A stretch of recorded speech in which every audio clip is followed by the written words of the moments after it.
के पार जब मिला प्यार।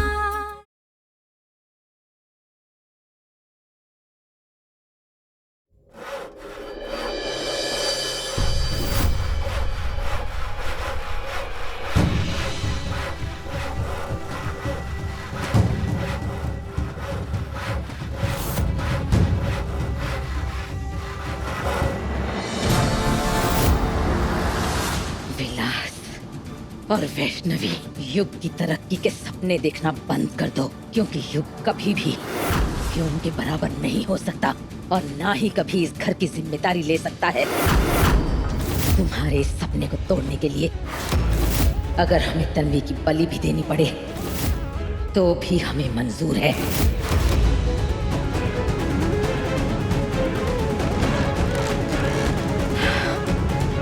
बस किसी को पता नहीं चलना चाहिए कि ये कटा हुआ है। इस जगह को साफ करके एकदम चमका देते हैं ताकि किसी को शक ना हो।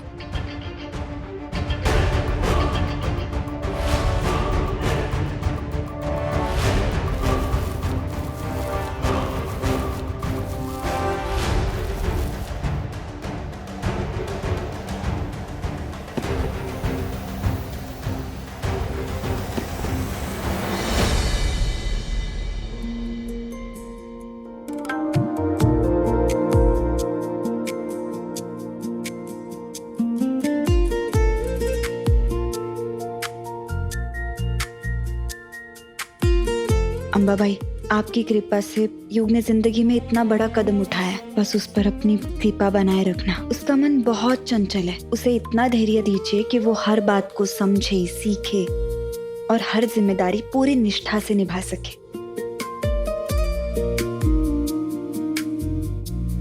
तथास्तु।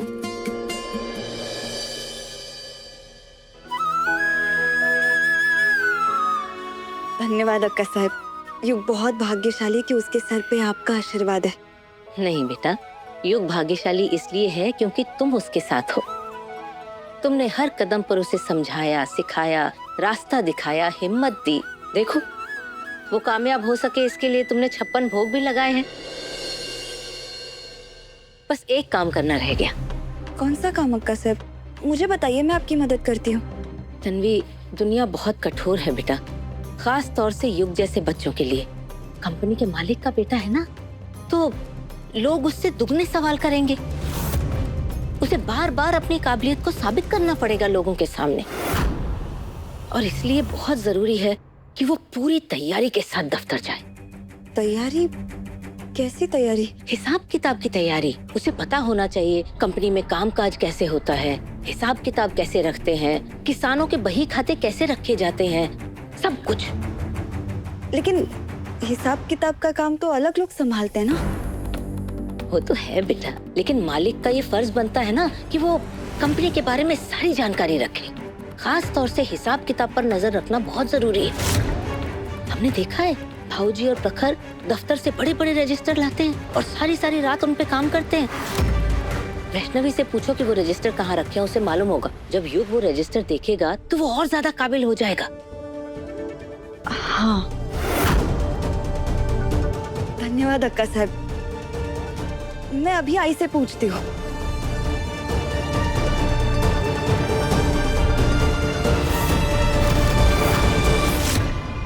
आपने आज तक हमेशा युग और तन्वी का ही साथ दिया है, लेकिन अब आपको हमारा साथ देना होगा। ऐसा मत करो, मत करो, मत करो, मैं हाथ जोड़ती हूँ। ऐसा, और मैंने मेरा घर ऐसे बहुत प्यार से बड़ी मुल्की से सजाया, ऐसा फेंको मत। भाई साहब, मेरी बच्ची अंदर बीमार है, बिस्तर में पड़ी है। नहीं, मैं नहीं दूंगी। चुपचाप यहाँ से चले जाएंगे। अब मेरे आदमी कोई तोड़फोड़ नहीं करेंगे और ना ही सामान तहस नहस करेंगे। मेरा पैसा वापस कर दो बस तुम। हाँ, मैं ना कहा कह रही हूँ, मैं दे दूंगी आपके पैसे, लेकिन प्लीज प्लीज मुझे माफ कर दो। मैं सूद समेत आपके पैसे दे दूंगी। उतना टाइम देना था ना, उतना दे दिया मेरे बॉस ने। अब ये घर मेरे बॉस का है, तो जो मर्जी करेगा तो करेंगे आप। आई ने बताया सारे रजिस्टर स्टोर रूम के रैक में रखे। वो मिल जाए फिर मैं और युग आराम से बैठकर एक एक हिसाब समझेंगे। कल उसके ऑफिस का पहला दिन है और मैं चाहती हूँ पहले ही दिन वो दिखा दे कि वो कितना काबिल है।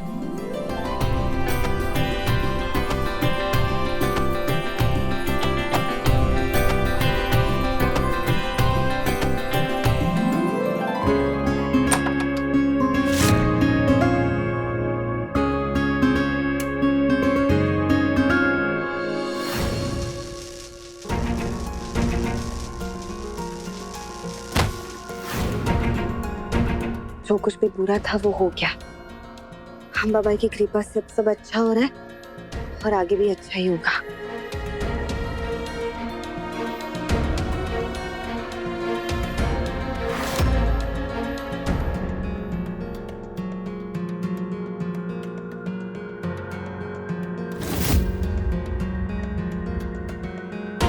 भाई ने मुझे इसी रैक के बारे में बताया था।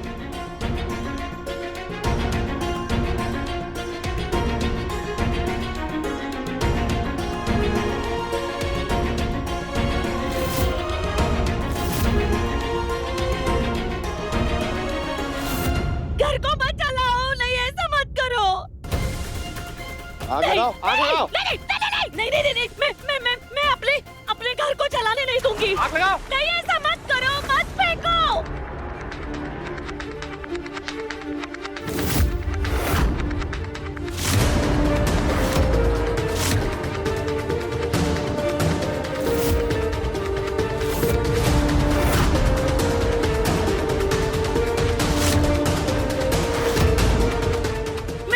मेरी बच्ची है। नहीं, मैं नहीं जलाने दूंगी मेरे घर को। आग लगाओ।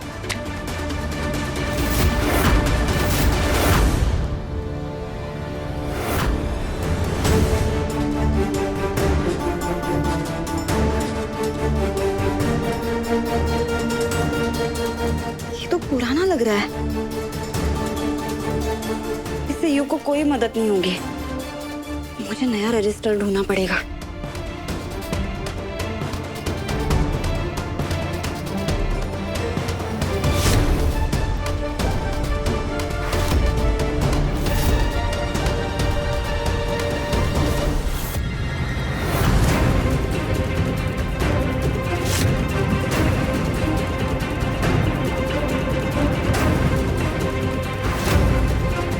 एंग्री बर्ड,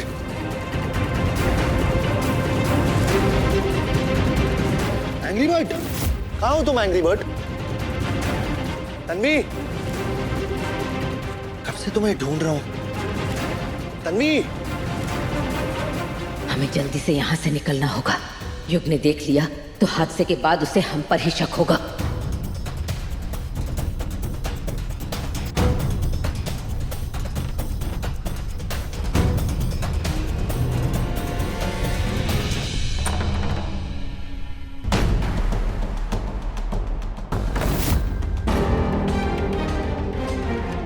मुझे ऐसे क्यों लगा जैसे कोई था यहाँ पे। तन्वी, कहाँ हो तुम?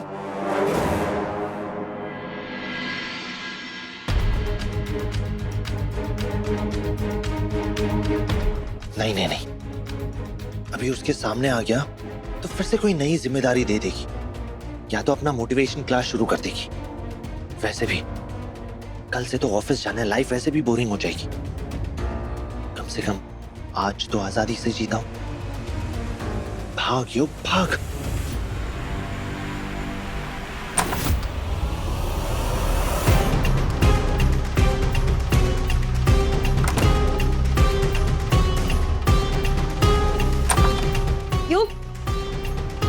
युग, ये युग बिना एक जगह टिकना कभी सीखा ही नहीं। इससे पहले कि अपने दोस्तों के साथ निकल जाए, मैं उसके लिए जल्दी से खाते वाला रजिस्टर ले लेती हूँ।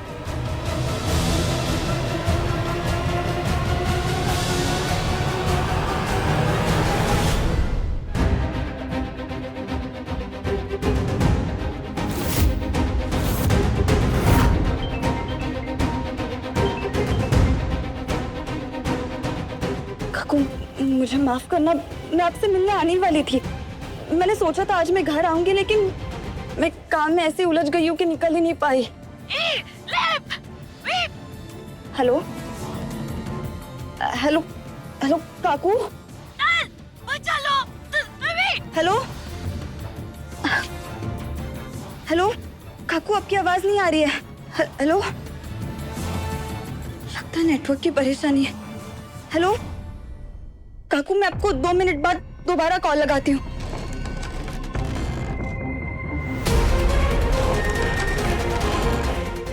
पता नहीं, मेरा मन घबरा रहा है। ऐसा लग रहा है काकू किसी बड़े परेशानी में। मुझे हर हाल में आज घर जाना ही होगा।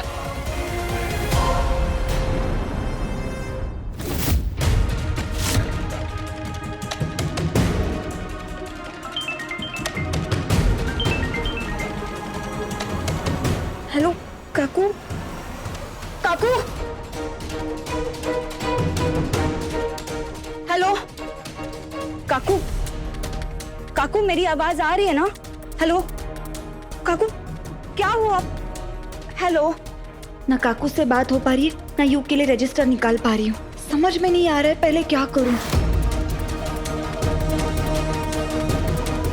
हेलो काकू, हेलो मेरी आवाज आ रही है काकू? तन्वी अपने घर के बाहर आ, मैं वहीं पहुंचने वाली हूँ। हेलो। बेचारी तन्वी एक साथ मायका, ससुराल, पति सबकी जिम्मेदारी निभाने की कोशिश कर रही है। चलो मैं उसका थोड़ा सा बोझ हल्का कर देती हूँ।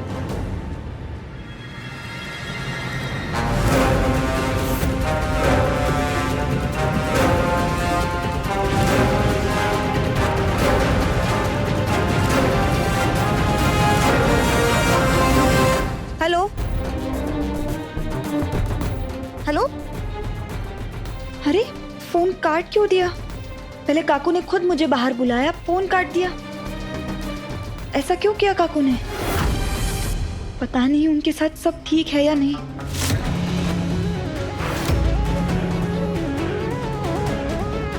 अब तो आपको यकीन हो गया ना कि मेरी बेटी बड़े और इज्जतदार खानदान की बहू है। हाँ पता चल गया। वो आपके सारे पैसे लौटा देगी। रुकिए, रुकिए प्लीज, प्लीज।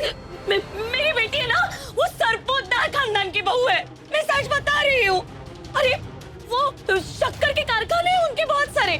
वो आपके पैसे चुका देगी, मैं सच बोल रही हूँ। सरपोतदार खानदान की बहू? अरे झूठ ही बोलना था तो अंबानी का ही नाम ले लेती। नहीं नहीं नहीं, मेरी बेटी की कसम, इस घर की कसम, मैं सच बोल रही हूँ। आप मेरे ऊपर प्लीज प्लीज भरोसा कीजिए। सच बोल रही है तो पहले क्यों नहीं बताया तूने? क्या करती मैं? अपनी बेटी को मैंने इज्जतदार खानदान में भी आया है, अपनी मजबूरी बताकर। मैं उसका सर झुकाना नहीं चाहती थी, बस इसलिए चुप थी मैं, बाकी कुछ नहीं। लेकिन अब बात मेरी छत की है, छत ही नहीं रही तो मैं क्या करूंगी? इसलिए मजबूरन मुझे अभी मेरी बेटी के दरवाजे पर जाकर उससे मदद मांगनी पड़ेगी। झोपड़ियों के घर की बेटी, इतने अमीर घर की बहू, ये कहानी किसी और को सुनाना जाके। कहानी? नहीं, कहानी नहीं।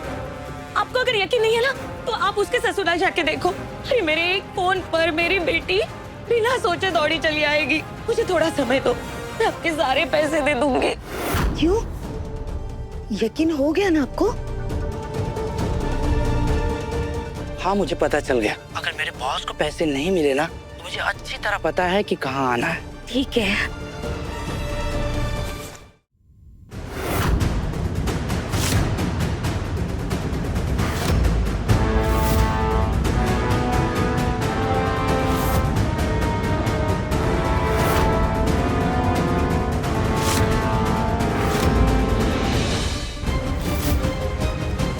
देखते हैं तन्वी हमारे जाल में फंसी या नहीं।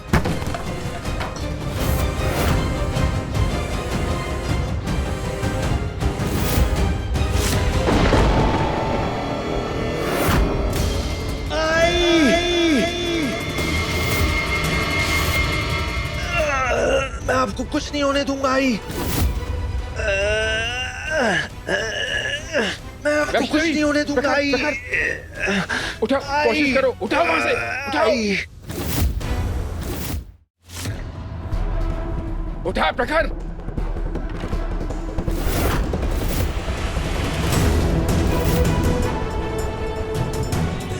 अपनी तरफ खींच।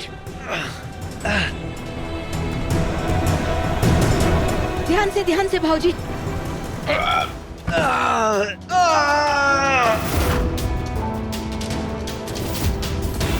युग, खून बह रहा है।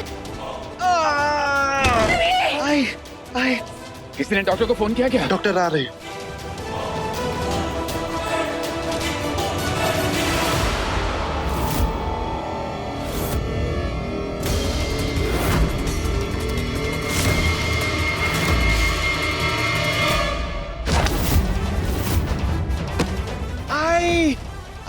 आई आंखें खोलिए। आई चोट बहुत गहरी है। रैक का भार उनके चेस्ट पर पड़ने की वजह से फेफड़ों पर भी जोर पड़ा है। फिलहाल उन्हें पूरे आराम की जरूरत है। मैं कल आकर फिर चेक कर लूंगा, पर उन्हें किसी भी तरह का तनाव मत दीजिएगा। युग, तुम्हारे हाथ से खून निकल रहा है। आओ मैं तुम्हारी ड्रेसिंग कर देता हूँ। आइए मैं आपको छोड़ देता हूँ। युग, बहुत खून बह रहा है, मैं जल्दी से पट्टी कर देती हूँ।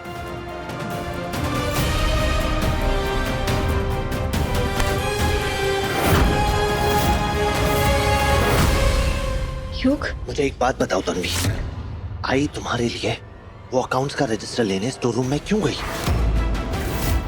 क्या तुमने उनसे वो रजिस्टर मंगवाया था? नहीं युग, मैंने आई से नहीं कहा था रजिस्टर लाने के लिए। मैंने बस इतना ही पूछा था कि इस साल का अकाउंट रजिस्टर कहाँ रखा है, तो उन्होंने कहा वो स्टोर रूम में रखा है। क्यों क्यों चाहिए था तुम्हें वो अकाउंट्स का रजिस्टर? तुम्हारे लिए। कल तुम्हारे ऑफिस का पहला दिन है, मैं चाहती थी कि तुम ये सब पहले ही समझ जाओ, ताकि लोग तुम्हारी काबिलियत पे सवाल ना उठा सके। तो फिर आई क्यों गई वो लेने? मुझे नहीं पता युग, मैं तो खुद रजिस्टर ढूंढ रही थी, तब काकू का फोन आ गया, इसलिए मैं चली गई। आई उस टूटे हुए रैक के नीचे कैसे आई फिर? युग, बोल रही हूँ ना, मुझे सच में नहीं पता।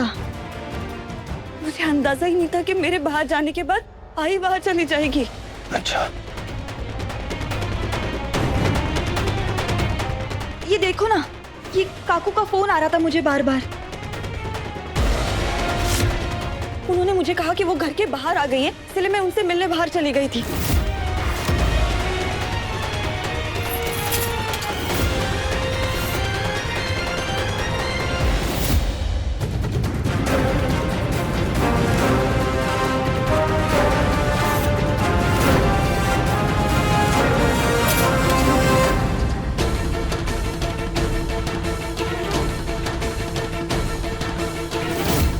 ये तराजू सिर्फ इंसाफ नहीं करता तन्वी, ये सच्चाई भी बताता है।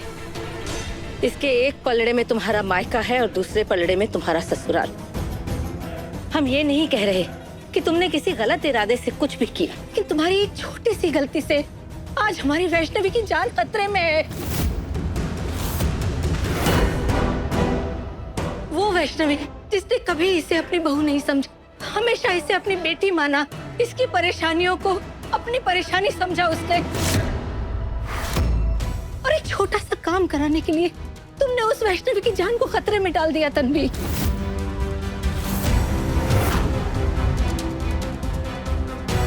नहीं अक्का साहब, मैंने आई को स्टोर रूम जाने के लिए नहीं कहा था, मैंने बस पूछा था, और उसके बाद काकू का फोन आया।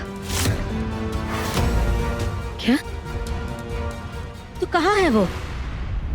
हमें तो दिखाई नहीं दे रही। काकू बाहर नहीं थी। है? तो जिस फोन के लिए इतनी घबराहट में इतना जरूरी काम छोड़कर तुम घर से बाहर भागती हुई चली गई, वहां तुम्हें कोई मिला ही नहीं।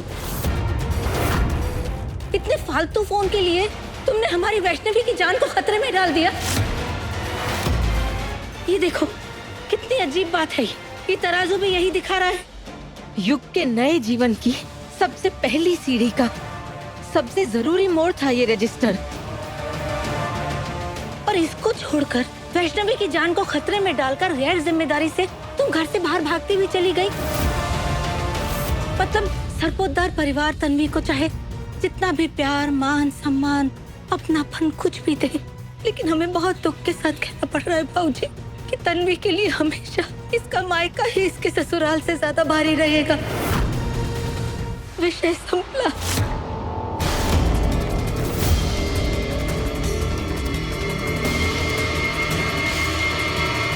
बाबा, बाबा आप तो यकीन कीजिए ना, मैंने आई को स्टोर रूम में नहीं भेजा था। मैं सपने में भी नहीं सोच सकती कि मेरी वजह से आई को चोट लगे। प्लीज यकीन कीजिए।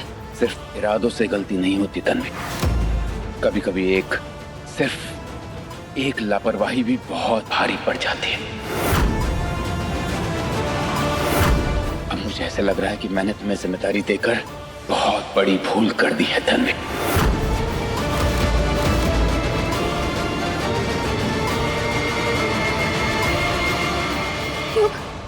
युग, तुम तो विश्वास करो, मुझे जरा भी पता होता ना आई उस रैक के पास जाने वाली है तो मैं एक पल भी उनको अकेला नहीं छोड़ती।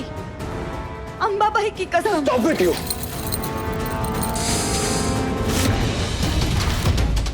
Stop this nonsense! तुम्हें पता था कि वो रैक टूटा हुआ है, फिर भी तुमने उस कमरे का दरवाजा बंद क्यों नहीं रखा? आई हर दिन उस स्टोर रूम में जाती थी। बाबा जाते हैं, दादा जाते हैं। आज आई की जगह कोई और होता, उनके साथ भी यही हुआ होता ना।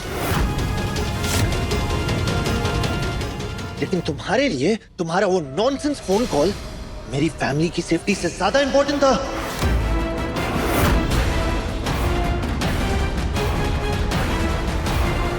युग, एक बार मेरी बात सुनो।